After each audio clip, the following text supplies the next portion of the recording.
300 গ্রাম কাতলা মাছ নিয়েছি, লবণ হলুদ মাখিয়ে রেখেছি, পরিমাণ মতো তেল নিচ্ছি। এটা ভেজে নেবো। এখন কড়াই গরম হয়ে গেছে।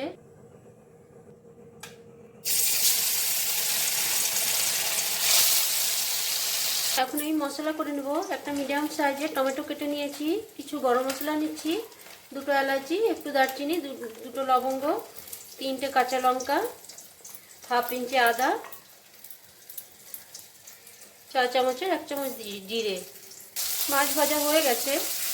মাছ ভাজার এখনো 2 চামচ তেল কড়াইয়ে আছে, আরও 2 চামচ আমি দিচ্ছি 4 চামচের। সামান্য পরিমাণ কালো জিরে, দুটো তেজপাতা। তেলে আমি 4 চামচের হাফ চামচ হলুদ দিয়েছিলাম, হাফ চামচ এখন ধনে গুঁড়ো দিচ্ছি। মিডিয়াম সাইজের একটা আলু আমি এভাবে কেটে সেদ্ধ করে নিয়েছি, এখন এর মধ্যে দিয়ে দিচ্ছি। স্বাদ মতো লবণ দিচ্ছি।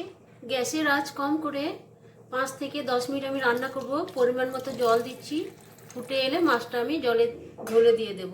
বিনা পেঁয়াজ রসুনের কাতলা মাছের ঝোল আলু দিয়ে রেসিপিটি খুব ভালো, অবশ্যই একবার ট্রাই করবেন। আমার রান্না সম্পূর্ণ কমপ্লিট হয়ে গেছে।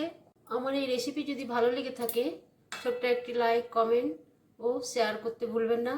পরের রেসিপিতে আবারও দেখা হবে। আজকের মতো নমস্কার, টাটা, সবাই ভালো থাকবেন।